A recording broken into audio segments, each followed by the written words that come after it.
Hello everyone. आज मी पहिल्यांदाच आयुष्यात करवंदाचं लोणचं बनवलं आहे. तर मी ते कसं बनवलं ते तुम्हाला दाखवते.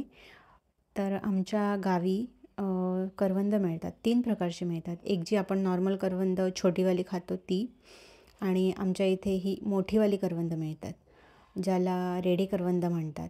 तर ह्याच्यात एक गोल्लट अशाही असतात, हा एक प्रकार आहे. आणि दुसरा प्रकार म्हणजे थोडीशी अशी लांबट असतात.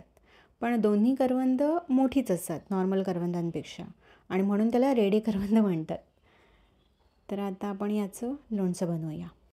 तर मी ही करवंद आहेत ती मधून कापली आहेत, म्हणजे त्याला चीर दिली आहे, आणि त्याला लाल तिखट आणि मीठ लावून 1-2 तास तरी ठेवलं आहे. पण त्याला पाणी नाही सुटत, कारण आंब्याला वगैरे आपण मीठ लावल्यावर पाणी सुटतं, तसं करवंदाला सुटत नाही. चीर देण्याचं कारण म्हणजे तो मसाला आणि मीठ जे आहे ते आतमध्येपर्यंत मुरलं जावं, एवढंच आहे. इथे मी मेथी आणि मोहरी भाजली आहे आणि मिक्सरला थोडीशी जाडसर वाटून मी त्या लोणच्यामध्ये मिक्स केली आहे.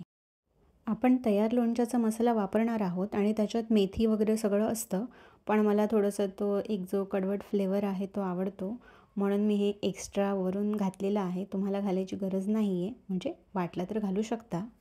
तर मी आता ही मेथी आणि मोहरीची पावडर त्याच्यात मिक्स केली. हिंग पण घातला आहे मी एक्स्ट्राचा वरून, आणि लोणच्याचा मसाला बेडेकरचा ते मी सगळं ह्याला चांगलं असं चोळून घेतलं आहे, आणि 2 तास मी हे असंच ठेवून देणार आहे. नंतर तेल गरम करून मी त्याच्यात थोडीशी मोहरी आणि हिंग अशी फोडणी दिली आहे. तुम्हाला गरज नाही आहे अशी फोडणी द्यायची. तर तुम्ही फक्त तेल गरम म्हणजे चांगलं गरम करून थंड करायचे, कारण ते आपल्याला नंतर लोणच्यात वरून घालायचे म्हणून.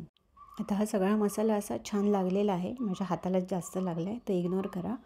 आणि मग आपण हे असं भरून घेऊया काचेच्या बरणीत, किंवा कशातही भरू शकतात मी, तुमच्याकडे जे काय अवेलेबल असेल त्याच्याप्रमाणे. तर आता आपल्याला याच्यात तेल घालायचं आहे.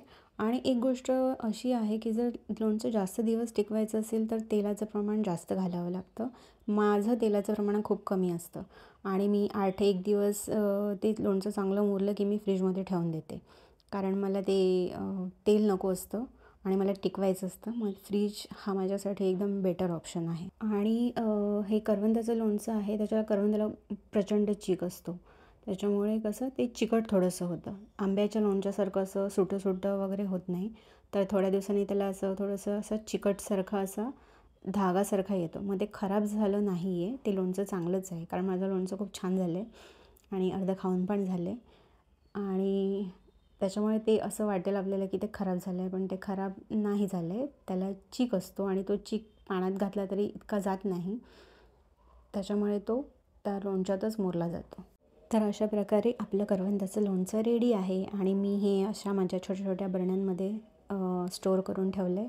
आणि हे बाजूला खरात ते करवंद आहेत, आणि त्याच्यात मी पाणी, हिंग, मीठ आणि काय घातलं आहे, तुरटीचा छोटासा तुकडा घातला आहे, त्याच्यामुळे पाणी खराब होत नाही. आणि लाईक, शेअर, सबस्क्राईब, आणि लोणचं पण बनवा.